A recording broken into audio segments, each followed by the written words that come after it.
आइए आज हम मिलते हैं मानव प्रियदर्शी से, जो रांची में ऑल इंडिया रैंक लाए हैं नीट के एग्ज़ाम में।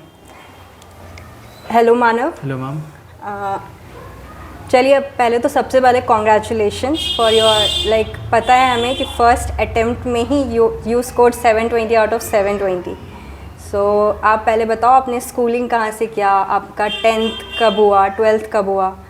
तो सबसे पहले ma'am thank you for the wishes. I completed my 12th from Jawahar Vidya Mandir, Shamli, Ranchi. I have studied there from class 3rd onwards. Ma'am, I studied from Jawahar Vidya Mandir, Shamli, Ranchi. I have done my 10th from there in 2022. मेरे 98.6% आए थे 10th boards में, और मैंने 12 भी वहीं से करी है जिसमें मेरे 95.2% आए थे। एंड उसी 12 के साथ ही मैंने नीट क्लियर कर लिया। ओके, तो कहाँ से आया दिमाग में कि नीट ही करना है? क्योंकि सुनने में आया कि आपने जेई मेंस भी दिया था और यू स्कोर्ड गुड। जी मैम, इंटरेस्ट तो साइंस में, ऑल ओवर साइंस में था ही, मैथ्स में भी था क्लास 8 तक। बट मैम क्लास 8 में बहुत कुछ डिस्कवर किया, देखा कि डॉक्टर होना एक बहुत बड़ी बात होती है, बहुत ही नोबल प्रोफेशन है, डॉक्टर्स को भगवान माना जाता है। और मैथ्स में भी बहुत इंटरेस्ट था मैम, बट जब लॉकडाउन आया तो देखा डॉक्टर्स की इम्पोर्टेंस, तो एक मोटिवेशन सा आया। मैंने सभी लोगों से बात की, उन्होंने मुझे भी बहुत मोटिवेट किया आगे जाकर MBBS करने के लिए। फिर मैम मेरी 10th ख़त्म हुई, मैं 11th में आया और मैंने अपने कोचिंग इंस्टीट्यूट में एडमिशन लिया और तभी से मैंने प्रिपरेशन स्टार्ट की। अच्छा, जब प्रिपरेशन कर रहे थे तब बहुत सारा ऑब्स्टिकल्स आता है स्टूडेंट्स को, बहुत सारा क्या बोलते हैं टेम्पटेशंस भी हो जाता है। जी जी। लेकिन वो सबको कैसे, क्या मतलब आपने देखा कि कैसे अवॉइड करना है? जैसे फ़ोन होता है, बेसिकली आजकल पेरेंट्स बोलते हैं कि फ़ोन में घुसे रहते हो दिन भर, तो आपने कितना अवॉइड किया अपने फ़ोन को, लैपटॉप को? हम बेसिकली मेरे लिए ज़्यादा डिस्ट्रैक्शंस नहीं थे, एक दो डिस्ट्रैक्शन थी। जैसे मैंने क्लास 6 से लेकर 10 तक स्कूल टीम के लिए क्रिकेट भी खेली है, और तो क्रिकेट हमेशा से एक मेरी हॉबी रही है, और क्रिकेट देखना वो एक डिस्ट्रैक्शन भी बना था जब मैंने अपनी प्रिपरेशन स्टार्ट की थी। तो मैम क्रिकेट को थोड़ा कम टाइम देकर मैंने अपनी पढ़ाई पर ज़्यादा फोकस किया।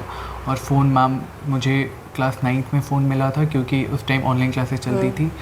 मैम फ़ोन को मैंने बहुत अपने बेनिफिशियल यूज़ के लिए ही यूज़ किया। जैसे फ़ोन पर ऑनलाइन रिसोर्सेज अवेलेबल हैं, लेक्चर्स अवेलेबल हैं, टीचर से कनेक्टेड रहता था, अपने डाउट्स क्लियर करे। तो फ़ोन को लेकर कभी वो मेरा डिस्ट्रैक्शन नहीं बना, क्योंकि मैंने उसे अपने फ़ायदे के लिए यूज़ किया। अच्छा, जब ये सब प्रिपरेशन का दौरान चल रहा था तो फिर कुछ तो होता है ना, नेगेटिव थॉट्स भी आते हैं दिमाग में कि नहीं होगा, मतलब एक होता है गिव अप हो जाता है। आपके साथ ऐसा हुआ कभी? जी मैम, बहुत नेगेटिव थॉट्स भी आए थे। मेरे कोचिंग में जब मॉक टेस्ट होते थे उसमें लो स्कोर करता था, तो बहुत लगता था कि नीट में क्या हो जाएगा, क्या होगा अगर यहाँ पर ऐसे मार्क्स आ रहे हैं। बट मैंने अपने फादर से बात किया और अपने कोचिंग के टीचर से बात किया, उन्होंने बहुत मुझे मोटिवेटेड किया, मेरे पर ट्रस्ट किया, बिलीव रखा। और मैम जैसे जैसे नीट का डेट पास आते गया, वैसे वैसे टेस्ट में मेरे मार्क्स इंक्रीज़ करने लग गए। ओके, फैमिली कैसे सपोर्ट किया? मतलब कोई भी बनता है तो फैमिली का बहुत बड़ा रोल होता है। How your family has supported you? Ma'am family का सबसे बड़ा रोल होता है, क्योंकि मैंने ना कोटा ना दिल्ली जाकर प्रिपरेशन करने की नहीं सोची। मैं पहले सोचा था, बट मेरे फादर ने मुझे कहा कि तुम्हारे अंदर पोटेंशियल है, तुम रांची में रहकर ही कर सकते हो। तो मैं अपने घर पर ही रहा, मुझे सारे रिसोर्सेज मिले, सारे मटेरियल मिले, मेरे हेल्थ केयर का पूरा ध्यान रखा गया, और मुझे एक स्टडी करने के लिए जो बेस्ट एनवायरनमेंट हो सकता है वो दिया गया, बहुत ही पीसफुल। तो डेफिनेटली बहुत बड़ा रोल रहा। मेरे कम मार्क्स आते थे तो वो मुझे मोटिवेट किए, मेरे ज़्यादा मार्क्स आए तो मुझे रिवॉर्ड भी दिए। तो प्रिपरेशन के दौरान फैमिली से कनेक्शन रहा, जब मुझे कोई प्रॉब्लम होती थी तो उनसे बात कर लिया करता था, तो स्ट्रेस रिलीज़ बहुत होता था। तो डेफिनेटली बहुत बड़ा रोल है फैमिली का। जब पता चला कि ऑल इंडिया रैंक मतलब 1 आ गया है, वो भी फर्स्ट अटेम्प्ट में, तो कैसा रिएक्शन था फैमिली, फ्रेंड्स, रिलेटिव्स? सबका? मैम सबसे पहले तो हमारा रिज़ल्ट का डेट टेंटेटिव जो था वो 14 जून था, हाँ। बट रिज़ल्ट हमारा 4 जून को ही आ गया। मैं शाम में मैम इधर ही फुटबॉल खेल रहा था, तो मेरे कोचिंग इंस्टीट्यूट वाले सर ने मुझे कॉल करके कॉन्ग्रेचुलेशंस बोला, और उन्होंने मुझे मेरा रिज़ल्ट भेजा। तो जैसे मुझे रिज़ल्ट भेजा, सबसे पहली मेरी नज़र गई ऑल इंडिया रैंक पर, जहाँ मैम 1 लिखा था। उसके बाद मेरी खुशी का ठिकाना नहीं था मैम, और उस मोमेंट को मैं वर्ड्स में नहीं एक्सप्रेस कर सकता शायद। मैंने अपने फादर, अपने मदर को बताया, जो बहुत खुश हुए, मुझे पैट किया बहुत, और उसके बाद फिर हम गए अपने coaching institute for celebrations. Okay, आगे जब अभी तो एम्स जी फॉर श्योर, जी। फिर आगे जो स्टूडेंट्स जो 5 साल से 7 साल से प्रिपरेशन कर रहे हैं बट स्टिल उनका नहीं निकल पाता है, कभी किन्हीं का 2 नंबर से छूट जा रहा है, कभी क्लियर ही नहीं हो पा रहा है, तो उनको आप क्या मतलब बोलना चाहोगे? मैम उन्हें यही बोलना चाहूँगा कि आप गिव अप ना करें। अगर आपको ज़्यादा टाइम लग रहा है 5 साल या 7 साल, तो आप हो सकता है कि आप दूसरे करियर के लिए बने हों तो उसे डिस्कवर करें। लेकिन अगर आप प्रिपरेशन कर रहे हो मेडिकल की, तो मैं ये कहना चाहूँगा कि आप कंसिस्टेंट रहें। आप अपने बुरे मार्क्स को लेकर कभी डिप्रेस फील ना करें। हाँ, उस पर काम ज़रूर करें, अपने मिस्टेक्स ढूंढें, उसको इम्प्रूव करें, और कोशिश करें कि नेक्स्ट अटेम्प्ट में आपका मार्क्स बढ़े। और ऐसा करेंगे आप एनसीईआरटी पर स्टिक रहें, और ज़्यादा डाइवर्स रिसोर्सेज यूज़ ना करें, अपने टीचर से रेगुलरली कांटेक्ट में रहें, और अपने आप को मोटिवेट करते रहें और स्ट्रेस दूर रखें। डेफिनेटली आप बहुत अच्छा करेंगे। आपका क्या रूटीन था ड्यूरिंग द प्रिपरेशन, मतलब एक basic routine? Okay ma'am, routine कोई वैसा ये नहीं था कि इस टाइम पर ये करना है, ये करना है, ये करना है। मेरा बहुत हैफेज़र्ड टाइप का रूटीन था। मेरा स्कूल रहता था 6 to 10, जो कि मेरे लिए बहुत बड़ा एडवांटेज है, क्योंकि मैक्सिमम स्कूल्स ज़्यादा टाइम के लिए चलती है, बट मेरे स्कूल की खास बात ये थी कि वो सिर्फ 6 to 10 चलता था। तो मुझे बहुत टाइम मिल जाता था अपनी नीट की प्रिपरेशन करने के लिए। तो मैं सुबह उठता था, स्कूल जाता था। उस स्कूल के कारण ही मेरी सुबह उठने की रूटीन बनी। स्कूल जाता था, वहाँ पढ़ता था, वहाँ गेम्स भी बहुत होते थे, तो वो भी खेलता था। जैसे मैंने बताया कि मेरी क्रिकेट में इंटरेस्ट थी, तो मैं गेम्स खेलता था, बहुत रिफ़्रेश होकर वापस घर आता था। फिर घर पर मैं तब से लेकर 4 बजे तक मैं अपनी सेल्फ स्टडी करता था या रेस्ट करता था, और खाना वगैरह खाता था।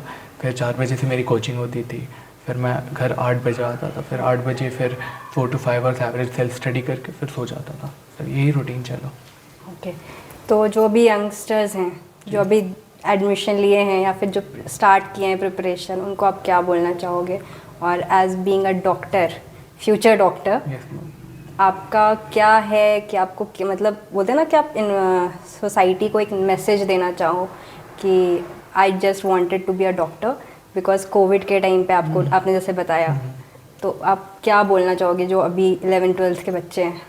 मैम, जो बच्चे अभी 11th में गए, मैं उनको ये कहना चाहूँगा कि आपके पास अभी एम्पल अमाउंट ऑफ टाइम है, 2 years है। अगर आप कहीं लैग कर रहे हो तो उस पर काम करो, खुद के इम्प्रूवमेंट पर ध्यान दो, और कभी डिमोटिवेट फील मत करना, क्योंकि मैंने बहुत सारे ऐसे एग्जांपल्स देखे जिनका 11th ख़राब रहता है, जिनके बेसिक कॉन्सेप्ट स्ट्रॉन्ग नहीं रहते, बट वो एक डिटर्मिनेशन होती है जो आपको गोइंग ऑन रखती है। तो आप उस पर ध्यान दें, अपने पेरेंट्स, टीचर्स से ज़रूर कंसल्ट करें, अपने सभी बात उनसे शेयर करें, और खुद को मोटिवेटेड रखें, और आप डेफिनेटली बहुत अच्छा करें आगे जाकर। ठीक है, थैंक यू। ये थे मानव। वेदिता, आप देख रहे हैं समृद्ध भारत। आइए मिलते हैं मानव के पापा से और जानते हैं उनका क्या कहना है। हेलो अंकल, पहले तो आपको कॉन्ग्रेट्स।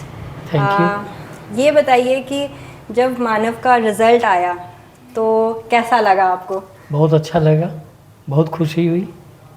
कभी सोचा था कि फर्स्ट अटेम्प्ट में बेटा निकाल लेगा? हाँ, ये सोचा था कि फर्स्ट अटेम्प्ट में निकाल लेगा, लेकिन ये नहीं सोचा था कि ऑल इंडिया में पहला रैंक आएगा। तो मतलब क्या रिएक्शन हुआ आप रिलेटिव्स का, फ्रेंड्स का, आफ्टर नोइंग कि वो ऑल इंडिया रैंक 1 लाया? सब बहुत खुश हुए इसकी उपलब्धि पर। वास्तव में ये शुरू से ही क्लास 1 से ही ये अच्छा स्टूडेंट रहा है। हमेशा सारे सेक्शन मिला के ये प्रथम स्थान प्राप्त करता था।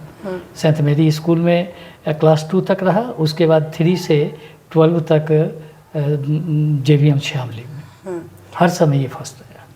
चलिए, ये तो बहुत प्राउड मोमेंट होगा आपके लिए। कभी ऐसा लगा कि हमें क्या ऐसा, मतलब जैसे जो मम्मी पापा होते हैं वो तो यही चाहते हैं कि हम हर तरह का फैसिलिटी प्रोवाइड करें बच्चे के को, और कभी वैसा हुआ दिमाग में कि अरे आई गेस कि यहाँ पे मैं थोड़ा लैक कर रहा हूँ या फिर कुछ? नहीं, कहीं नहीं, कभी भी नहीं। इसको जो भी आवश्यकता हुई हम लोगों का पूरा सपोर्ट रहा। मैंने जाना है कि आपकी एक बेटी भी है बड़ी। जी हाँ, तो उनका कैसा रिएक्शन था? वो सबसे ज़्यादा खुश हुई क्योंकि खुद वो डॉक्टर है। ओके तो बहुत खुश हुई है। ओके, वो डॉक्टर थी शायद, इससे वही सबसे बड़ी इंस्पिरेशन फॉर मानव की दीदी डॉक्टर है तो मैं भी डॉक्टर। जी जी, वही इंस्पिरेशन है। क्योंकि मैं पहले चाहता था कि ये इंजीनियरिंग में जाए क्योंकि इसका मैथ बहुत अच्छा था। लेकिन बड़ी बहन जब डॉक्टर बनी और उसके हस्बैंड भी डॉक्टर हैं, तो उसी को देखकर इसको मन में आया। और विशेषकर ये जब कोविड का समय देखा तो उस समय लगा क्या कि डॉक्टर का क्या वैल्यू है और डॉक्टर देश को क्या सेवा, देश और देश की जनता को क्या सेवा प्रदान करना चाहते हैं, इसलिए ये डॉक्टर बनना ठाना। ठीक है, थैंक यू अग्गर। Thank you. ये था मानव का सक्सेस स्टोरी। आगे देखते रहिए समृद्ध भारत।